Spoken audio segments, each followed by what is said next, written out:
আসসালামু আলাইকুম। আমন্ত্রণ জানাচ্ছি আজকের রেসিপি দেখার। আজকে আমি তৈরি করে দেখাবো বাংলাদেশি চাইনিজ রেস্টুরেন্টের অন্যতম আইটেম বিফ চিলি অনিয়ন।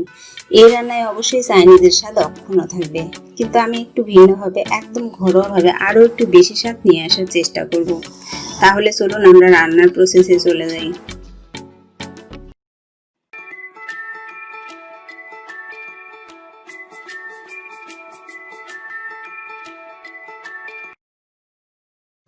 এখানে 250 গ্রাম গরুর মাংস পাতলা এবং ছোট করে কেটে নিয়েছি। ম্যারিনেশনের জন্য আমি দিয়ে দেব একটা ডিম। ডিমটা কিন্তু অবশ্যই নর্মাল টেম্পারেচারের হতে হবে।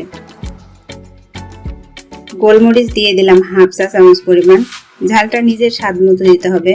2 টেবিল চামচ পরিমাণ কর্নফ্লাওয়ার দিয়ে দিলাম এবং 1 টেবিল চামচ পরিমাণ সয়া সস দিয়ে দিলাম। এবার সবকিছু আমি ভালোভাবে মাখিয়ে নিচ্ছি।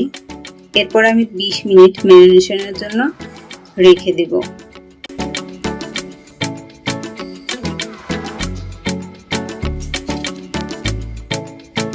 রান্নার জন্য আমি একটি প্যানে 50 গ্রাম পরিমাণ বাটার নিয়ে নিচ্ছি।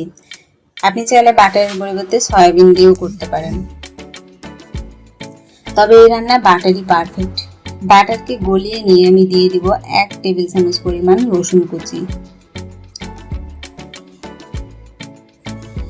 এবার রসুনগুলোর কালারটা একটু চেঞ্জ হয়ে আসা পর্যন্ত ভেজে নেব। কিছুটা লালচে কালার হয়ে আসলে আমি ম্যারিনেট করে রাখা মাংসগুলো দিয়ে দিচ্ছি।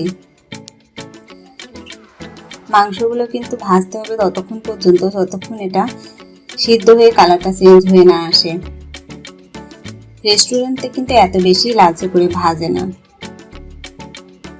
সয়া সস দিয়ে দিলাম 1 টেবিল চামচ পরিমাণ এবং টমেটো সস দিয়ে দিলাম 1 টেবিল চামচ পরিমাণ। দিয়ে দিচ্ছি 2 টেবিল চামচ পরিমাণ ক্যাপসিকাম। এবার দিব 6-7টি কাঁচামরিচ। আমি লালচে এবং সবুজ রকমের 2টা কাঁচামরিচ নিয়েছি, 2 রকমের। দিয়ে দিচ্ছি হাফ কাপ পরিমাণ পেঁয়াজ কিউব করে কেটে নিয়েছি। গোলমরিচের গুঁড়া দিয়ে দিলাম 1 চিমটি পরিমাণ হবে। এই রান্নার মেন 2টা উপকরণ হলো কাঁচামরিচ এবং পেঁয়াজ। স্বাদ মতো লবণ দিয়ে দিচ্ছি। চাইনিজ রান্নাগুলো সবসময় হাই হিটে করতে হয়, আমার চুলাটা কিন্তু ফুল আছে।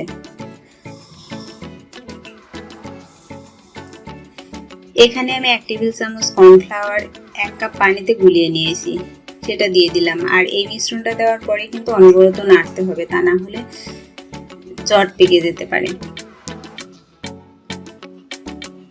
আমার রান্নাটা কিন্তু মোটামুটি কমপ্লিট। এটা কিন্তু ফ্রাইড রাইস, সাদা পোলাও, যে কোনো কিছুর সাথে খাওয়া যায়, তাছাড়া খালিও খাওয়া যায়। ধন্যবাদ সবাইকে।